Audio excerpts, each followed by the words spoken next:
नाज़रीन, तारीख और आज की दुनिया में खुश आमदीद। आज के प्रोग्राम का मौजू है आमिर और आमरियत, यानी डिक्टेटर और डिक्टेटरशिप। नाज़रीन, आज की दुनिया के 38 ममालिक ऐसे हैं जो आमरियत के ज़ेरे नगू हैं, जो कि दुनिया की कुल आबादी का तकरीबन 30% हिस्सा है। खुशकिस्मती से पाकिस्तान का शुमार दुनिया के उन ममालिक में है जहां जमहूरियत राइज है। लेकिन नाज़रीन, सोचने की बात यह है कि पाकिस्तान की 63 साल तारीख का बेशतर हिस्सा आमरियत के ही ज़ेरे साया गुजरा है। यहां तक कि मुंतखब सियासी हुक्मरानों को भी सिविल आमिर ही कहा गया। आज के इस प्रोग्राम में हम इस बात पर बहस करेंगे कि दुनिया में आमरियत का फरोग कैसे हुआ और पाकिस्तान में आमरियत के गलबे की क्या वजूहात हैं। आज के प्रोग्राम में हमारे साथ इस बहस में रहनुमाई करेंगे डॉक्टर मुबारिक अली। आइए उनसे गुफ्तगू करते हैं। डॉक्टर साहब, आमरियत की सबसे पहली बहस हमें प्लेटो की रिपब्लिक में मिलती है। आमरियत की क्या तारीफ है? यूनानी जो थे उनको सबसे ज्यादा जो फिक्र होती थी वो ये थी कि कोई सियासी इंतशार जो है वो नहीं होना चाहिए। तो उनके यहाँ जो लफ्ज पहले इस्तेमाल होता था इस निज़ाम के लिए कि जिसमें किसी एक शख्स को तमाम इख्तियारात दे दिए जाते थे, उसको वो टिरनी कहते थे। और टायरेंट वो होता था जिसको ये इख्तियारात मिलते थे। लेकिन उस वक्त टायरेंट का जो इस्तेलाह थी ये कोई बुरे मानों में इस्तेमाल नहीं होती थी, बल्कि अच्छे मानों में इस्तेमाल हुआ करती थी। अच्छा, लेकिन डिक्टेटरशिप का जो लफ्ज इस्तेमाल हुआ है या जो इस्तेलाह इस्तेमाल हुई है ये रूमियों के यहाँ सबसे पहले इस्तेमाल हुई है। और उनका जो तरीक़ाकार था वो ये था कि जब मुल्क में कोई बहरान होता था, इंतशार होता था, बदअमनी हुआ करती थी, तो उस वक्त सेनेट एक किस्म का एक कानून पास कर लेती थी कि किसी एक शख्स को 7 साल के लिए डिक्टेटर बना दिया जाए। और 7 साल के बाद जब हालात काबू में आ जाते थे तो दोबारा से फिर रिपब्लिक जो है वो वापस आ जाया करती थी। लेकिन आगे चल के ऐसा भी हुआ है कि उन्होंने वक्ती तौर पे भी कुछ लोगों को 3 महीने के लिए डिक्टेटर बना दिया है और कुछ ऐसा हुआ इससे ज़्यादा मुद्दत के लिए बना दिया है। मसलन जब जूलियस सीजर ने फतूहात की यूरोप के अंदर भी की और बहरून के मुल्क जो थे यहाँ भी की, बहुत ताकतवर बादशाह वो जनरल बन के उभरा, तो इसको डिक्टेटर ताहयात बना दिया गया था और सेनेट में इसकी एक अलहदा सी कुर्सी भी रखी गई थी।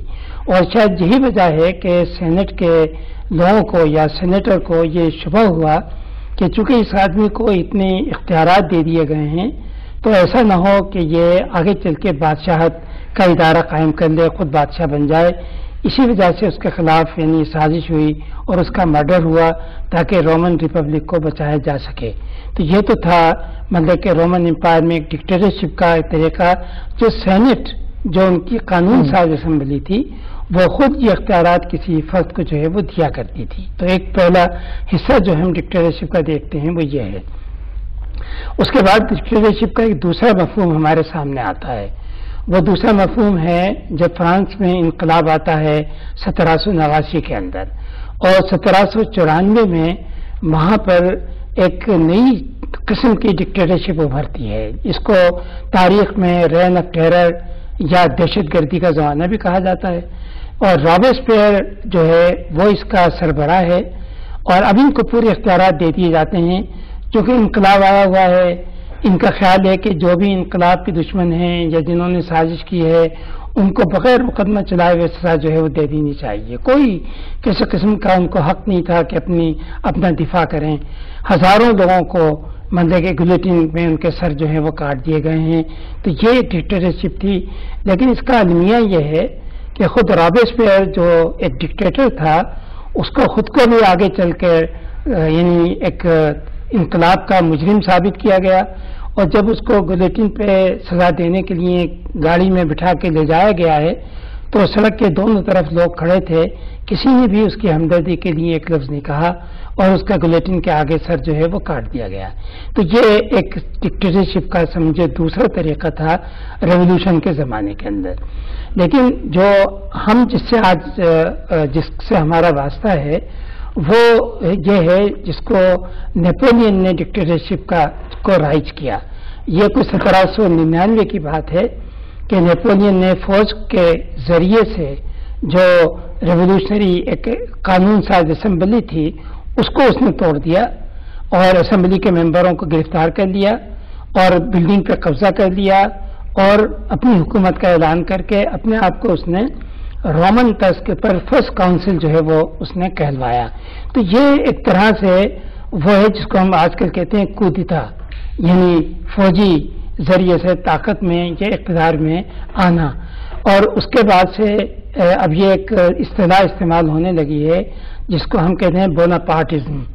یعنی اب جو بھی جنرل فوج کے ذریعے سے اقتدار میں آتا ہے تو ہم اس کو کہتے ہیں کہ یہ بوناپارٹزم ہے کہ اس نے قانونی حکومت کو ختم کر کے یہ برسر اقتدار آیا ہے. تو یہ ایک یعنی ڈکٹیٹرشپ کی قسم ہے. تو وہ اس کا یہ مطلب یہ ہوا کہ ایک پرانے وقتوں میں، قدیم زمانے میں ڈکٹیٹرشپ جو ہے وہ ایک سیاسی نظام تھا جس میں جیسے آپ نے بتایا کہ وہ کچھ لوگوں کو کچھ عرصے کے لیے اقتدار سونپ دیا جاتا تھا. لیکن اس کے بعد جہاں آپ نیپولین کا ذکر کرتے ہیں تو اس سے ہمیں پتا چلا کہ کچھ ایسی بھی ڈکٹیٹرشپ کی ایسی بھی شکلیں ہیں جس میں کوئی شخص وہ خود وہ اقتدار سنبھال لیتا ہے. اس کو کوئی مقننہ جو ہے، کوئی سینٹ جو ہے وہ اس کو نامینیٹ نہیں کرتی، بلکہ وہ خود ساختہ اپنے لیے یہ ایک رول تلاش کر لیتا ہے کہ وہ کسی بھی قوم یا ملک کا مسیحا ہے. تو اس میں غالباً نیپولین کا سب سے بڑا نام ہے. ہاں، چونکہ اس نے فوجی قوت کے ذریعے سے اقتدار پہ قبضہ کیا اور ایک قانونی حکومت جو تھی اس کو اس نے ختم کیا. تو یہ ایک نیا طریقہ تھا جو آج بھی موجودہ زمانے میں جاری ہے. اچھا، اب اقتدار میں آنے کے بعد جو نیپولین نے جس طریقے سے حکومت کی اور جو اس نے قوانین بنائے، جن طریقوں کو اختیار کیا، ہم دیکھتے ہیں کہ وہ آج کل کے ڈکٹیٹرز کے لیے بھی ایک ماڈل جو ہے وہ بن گیا. مثلا یہ تھا کہ اس نے سینسرشپ جو ہے وہ جاری کی کہ کوئی بھی خبر جو ہے اس کے خلاف اخبار میں شائع نہیں ہو سکتی تھی. یہاں تک کہ ٹرافلگر میں جس میں فرانس کو شکست ہوئی ہے، فرانسیسی اخباروں میں وہ خبر نہیں چھپی تھی. جتنے بھی اخبارات تھے سینسرشپ کی وجہ سے بند ہو گئے اور صرف 4 اخبار باقی رہ گئے. اس کی وجہ یہ تھی کہ ہر اخبار میں ایک ہی قسم کی خبریں تھیں، لوگوں نے اخبار پڑھنا چھوڑ دیے.